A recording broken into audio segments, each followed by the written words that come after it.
प्रिय मित्र, मन की अशांति कोई दुर्घटना नहीं है। मन की अशांति मन की ही प्रकृति है। तुम मन से शांति की अपेक्षा कर रहे हो, यही सबसे बड़ा भ्रम है।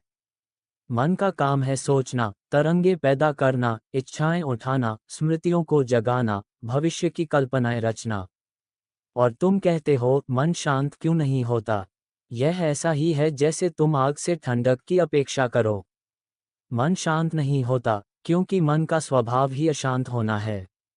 लेकिन समस्या इससे भी गहरी है। समस्या मन में नहीं है, समस्या तुम्हारी पहचान में है। तुमने स्वयं को मन मान लिया है। तुम कहते हो मेरा मन बहुत अशांत है। नहीं, मन अशांत है, तुम उसे देख रहे हो। देखने वाला शांत है, देखा जाने वाला अशांत। लेकिन तुमने देखने वाले को भुला दिया और देखे जाने वाले में ही खो गए। यही भूल जन्म जन्मांतर से चल रही है।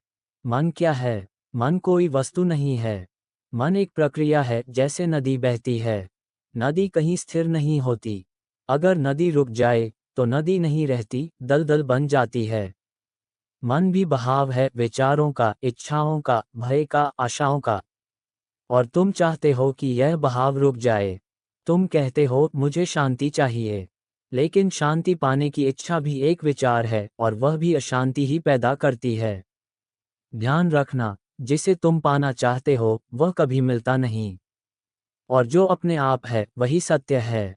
मन अशांत क्यों है? मन अशांत है क्योंकि तुम भविष्य में जी रहे हो। मन हमेशा भविष्य में जीता है। भविष्य यानी जो है ही नहीं।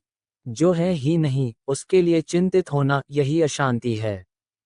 तुम यहाँ हो, अभी हो, लेकिन मन कहीं और भटक रहा है। शरीर यहाँ है, आत्मा यहाँ है, लेकिन मन कल में, परसों में, आने वाले वर्षों में उलझा है। जहाँ तुम नहीं हो वहाँ मन है। जहाँ तुम हो वहाँ मन नहीं है। तुम अतीत को ढो रहे हो। अतीत गया हुआ है, फिर भी तुम उसे छोड़ते नहीं।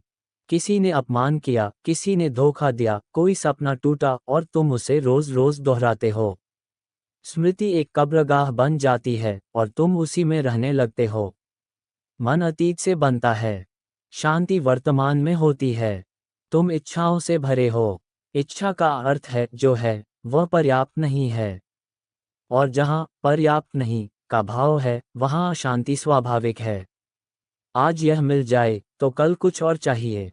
इच्छा कभी तृप्त नहीं होती क्योंकि उसकी जड़ ही अतृप्ति है। तुम तुलना कर रहे हो। तुम दूसरों से अपनी तुलना करते हो। कोई आगे है, कोई पीछे है। तुलना से ईर्ष्या पैदा होती है, अहंकार पैदा होता है, हीनता पैदा होती है। और ये सब मन को अशांत रखते हैं।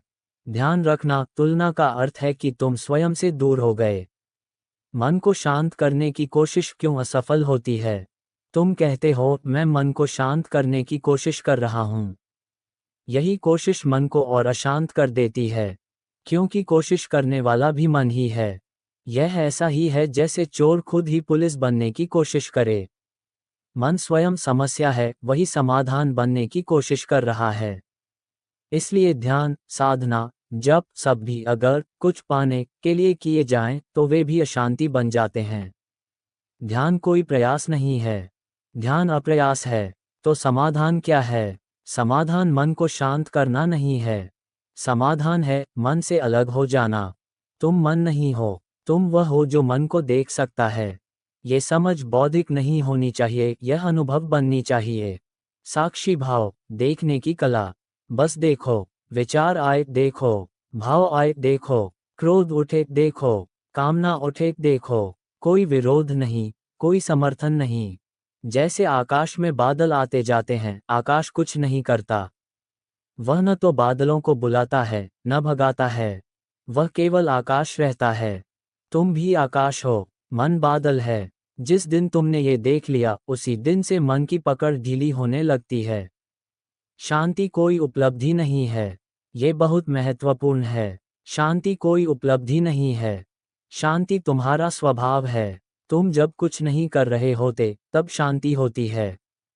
लेकिन तुम कुछ न कुछ करते रहते हो, सोचते, चाहते, भागते, डरते। शांति को लाने की जरूरत नहीं है। अशांति को छोड़ने की जरूरत है। और छोड़ना कोई क्रिया नहीं है, छोड़ना समझ है। ध्यान क्या है? ध्यान का अर्थ है जागृत होकर जीना। चलते हो तो जानते हो कि चल रहे हो।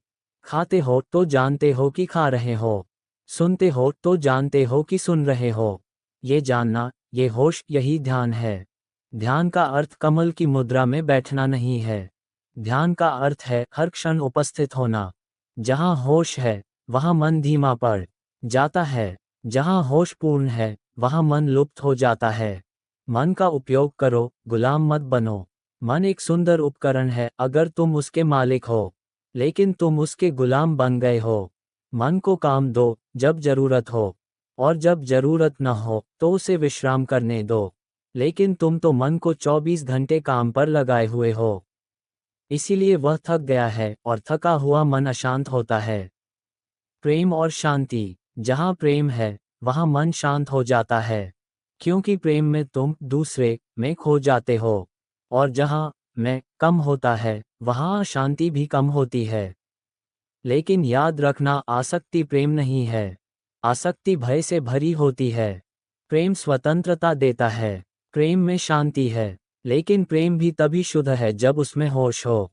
अंतिम सूत्र, मैं तुम्हें मन को शांत करने की कोई तकनीक नहीं दे रहा हूँ। तकनीकें मन को और चालाक बना देती हैं। मैं तुम्हें केवल एक बात कह रहा हूँ। अपने मन को देखो। देखते देखते एक दिन अचानक तुम पाओगे, मन तो चल रहा है लेकिन तुम शांत हो। विचार आ रहे हैं लेकिन वे तुम्हें छू नहीं रहे।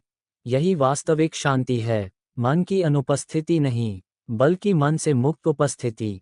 और उस दिन तुम समझोगे, मन कभी समस्या था ही नहीं। समस्या थी मन के साथ तुम्हारी पहचान। जागो, देखो और स्वयं बनो। शांति कहीं बाहर नहीं है, वह तुम्हारे भीतर अभी यहीं है। Cherry blossom.